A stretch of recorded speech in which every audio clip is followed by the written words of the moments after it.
கிறிஸ்துவுக்குள் பிரியமுள்ள சகோதர சகோதரிகளே, பலன் தரும் தேவன் எபிசோட் 1524 கர்த்தரை துதிக்கிறேன், மகிமைப்படுத்துகிறேன். இந்த நாளிலும் பிரசங்கியின் புஸ்தகம் 7ஆம் அதிகாரம் 9வது வசனத்தை நான் வாசிக்கின்றேன். பிரசங்கி 7:9. உன் மனதில் சீக்கிரமாய் கோபம் கொள்ளாதே, மூடரின் நெஞ்சிலே கோபம் குடிகொள்ளும். வேதம் சொல்லுகிறது, சூரியன் அஸ்தமிக்கும் முன்பதாக உங்கள் எரிச்சல் தணிய கடவது, உங்கள் கோபம் தணிய கடவது. மனதிலே சீக்கிரமாய் கோபம் கொள்ளாதிருங்கள். கோபத்தை தக்க வைத்துக் கொண்டு ஒரு மனிதன் வாழ்வானானால் அவன் மூடன் என்று சொல்லி வேதம் சொல்லுகிறது. எளிதில் கோபப்பட்டு விடாதிருங்கள். மனிதர்களுடைய கோபம்தான் பிரச்சனைகளுக்கு காரணமாய் முடிந்து விடுகிறது.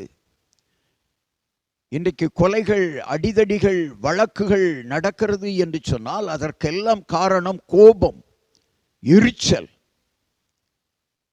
நீ சமாதானமாய் வாழ வேண்டும் என்று சொன்னால், உன் குடும்பம், உன் பிள்ளைகள் சமாதானமாய் இருக்க வேண்டும் என்று சொன்னால், நீ கோபம் கொள்ளாமல் வாழ வேண்டும். கோபம் ஒரு மனிதனுக்கு ஆபத்தை கொண்டு வந்துவிடும். கோபம் நண்பர்களை கூட சத்துருக்களாக மாற்றிவிடும். எனவே கோபம் கொள்ளாமல் வாழுங்கள். கோபத்தை உங்களை விட்டு அகற்றுங்கள். குடும்பத்தினரிடம் கோபம் கொள்ளாதிருங்கள், நண்பர்களிடத்திலே கோபம் கொள்ளாதிருங்கள், வேலைக்காரர்களிடத்திலே கோபம் கொள்ளாதிருங்கள், சக மனிதர்களிடத்திலே கோபம் கொள்ளாதிருங்கள். கோபம் உங்கள் வாழ்க்கையை புரட்டி போட்டுவிடும். சாந்த குணமுள்ளவர்களாய் வாழுங்கள். சாந்த குணமுள்ளவர்களை தேவன் நேசிக்கிறார். எனவே உங்கள் வாழ்க்கையிலே சாந்தமும் சமாதானமும் வருவதாக.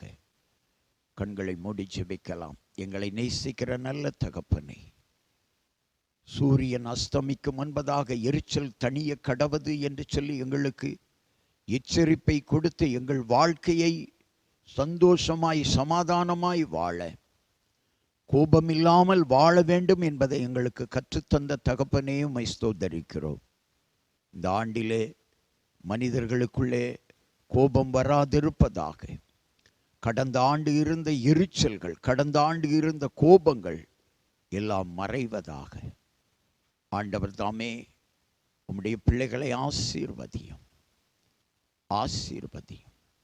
சாந்தமும் சமாதானமும் மகிழ்ச்சியும் ஒவ்வொருவருடைய வாழ்க்கையிலும், குடும்பத்திலும், தொழிலிலும் நிலவுவதாக. கர்த்தர் அப்படியே ஆசீர்வதிப்பார். இயேசு கிறிஸ்துவின் நாமத்தில் ஜெபிக்கிறேன் பிதாவே. ஆமென், ஆமென்.